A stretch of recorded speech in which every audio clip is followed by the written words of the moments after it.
দিনে দুপুরে জনসমাগমে মুখরিত এলাকার একটি দোকানে প্রবেশ করে এভাবেই হামলা চালাতে দেখা যায় কিশোর গ্যাংয়ের সংঘবদ্ধ একটি দলকে।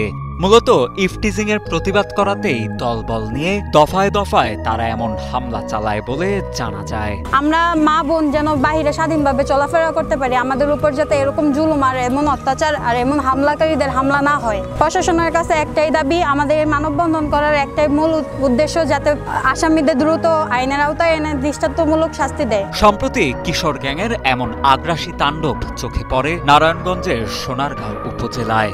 ইফটিজার ও কিশোর গ্যাংয়ের উৎপাত বন্ধে ও হামলার বিচার চেয়ে ২৯ মে ঢাকা চট্টগ্রাম মহাসড়কের মোগরাপাড়া চৌরাস্তা এলাকায় শান্তিপূর্ণ মানববন্ধন করেন ভুক্তভোগী ও স্থানীয়রা।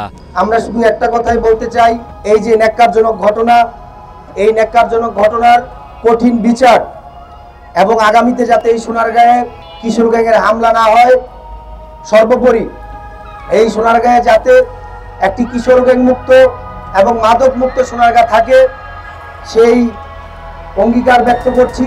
ভুক্তভোগীদের অভিযোগের ভিত্তিতে জানা যায়, গত ২৪ মে নারায়ণগঞ্জের সোনারগাঁও উপজেলার বৈদ্যবাজার ইউনিয়নে স্বেচ্ছাশ্রমের ভিত্তিতে সাপ্তাহিক পরিচ্ছন্নতা কার্যক্রমে অংশ নিতে চলারঘাট এলাকায় যান বিডি ক্লিন নামের একটি স্বেচ্ছাসেবী সংগঠনের প্রায় অর্ধশতাধিক সদস্য। সে সময় সেখানে উপস্থিত কয়েকজন নারী সদস্যকে উত্তপ্ত করতে থাকে ২৪-২৫ জনের একটি কিশোর গ্যাং। সে সময় সাথে থাকা পুরুষ সদস্যরা বিষয়টির প্রতিবাদ করলে গ্যাং লিডার রাহুলের নেতৃত্বে লাঠিসোঁটা নিয়ে প্রতিবাদকারীদের ওপর হামলা চালায় কিশোর গ্যাংয়ের সদস্যরা। এমনকি হামলায় আহত হয়ে নিকটস্থ একটি ফার্মেসিতে আশ্রয় নিলে সেখানে ঢুকেও ব্যাপক ভাঙচুর ও হামলা চালায় হামলাকারীরা। সেই হামলায় সংগঠনটির কয়েকজন সদস্য গুরুতর আহত হন বলেও জানা যায়। স্বেচ্ছাসেবী বোনদেরকে ইফটিজিং করার পর আমরা স্বেচ্ছাসেবী ভাইয়েরা তার প্রতিবাদ করাতে যেসব লোকাল ইফটিজার এবং কিশোর গ্যাংয়ের সদস্য আছে যারা এই অমানবিক ঘটনাটা ঘটিয়েছে, হামলার ঘটনাটা ঘটিয়েছে, আপনারা দেখছেন সিসিটিভি ফুটেজটাতে যেভাবে হামলা চালিয়েছে।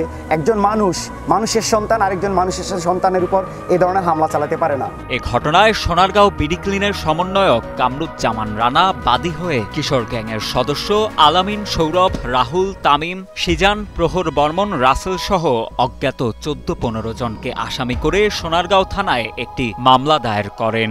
ঘটনার দিন রাতেই তাদের একজনকে গ্রেপ্তার করে সোনারগাঁও থানা পুলিশ।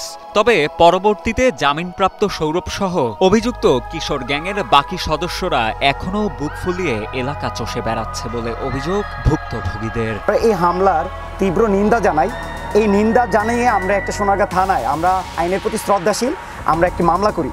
এই মামলার পরিপ্রেক্ষিতে সোনারগাঁ থানা একজন আসামিকে ইতিমধ্যে গ্রেফতার করে, কিন্তু আমরা অনেক পরিতাপের সহিত জানাচ্ছি যে আসলে সোনারগাঁ থানা যে আসামিকে গ্রেফতার করে তারা মামলার বিভিন্ন ফাঁকফোকর থেকে জামিনে এসে বর্তমানে এলাকায় ঘোরাফেরা করতেছে। মানববন্ধন শেষে উপজেলা নির্বাহী কর্মকর্তার কার্যালয়ে এ সংক্রান্ত একটি স্মারকলিপি পেশ করেন ভুক্তভোগীরা। এর প্রেক্ষিতে কিশোর গ্যাং নির্মূলে সর্বাত্মক প্রচেষ্টা ও তৎপরতা অব্যাহত রাখার আশ্বাস দেন সোনারগাঁও উপজেলা নির্বাহী কর্মকর্তা আব্দুল্লাহ আল মাহফুজ।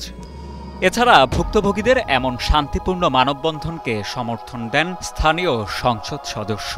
সমাজে বিশৃঙ্খলা ও অরাজকতা সৃষ্টিকারীদের নির্মূলের পাশাপাশি এই উপজেলাকে কিশোর গ্যাং মুক্ত করার প্রতিশ্রুতি দেন নারায়ণগঞ্জ ৩ আসনের সংসদ সদস্য আব্দুল্লাহ আল কায়সার হাসনাত। ইফটিজিং এর এই ধরনের নেক্কারজনক ঘটনা সোনারগাঁয়ে পুনরায় আর যাতে না হয় সেই ব্যাপারে প্রশাসনিকভাবে যে হস্তক্ষেপ করা দরকার, যেভাবে এটার বিরুদ্ধে শক্তিশালীভাবে এটার বিরুদ্ধে যাতে সকলে মিলে তাদের বিরুদ্ধে আমরা ঐক্যবদ্ধ থাকতে পারি, আমরা এটাই চাই। এবং বিডি ক্লিনের সকলের সদস্যদের সাথে আজকে বিডি ক্লিনের সাথে সদস্যের সাথে এটা হয়েছে, এটা আগামীতে যে কোনো কারোর সাথে এটা হতে পারে, যে কোনো পরিবারের সন্তানদের সাথে এটা হতে পারে। তো এই ব্যাপারে আমাদের সকলের সচেতন থাকতে হবে।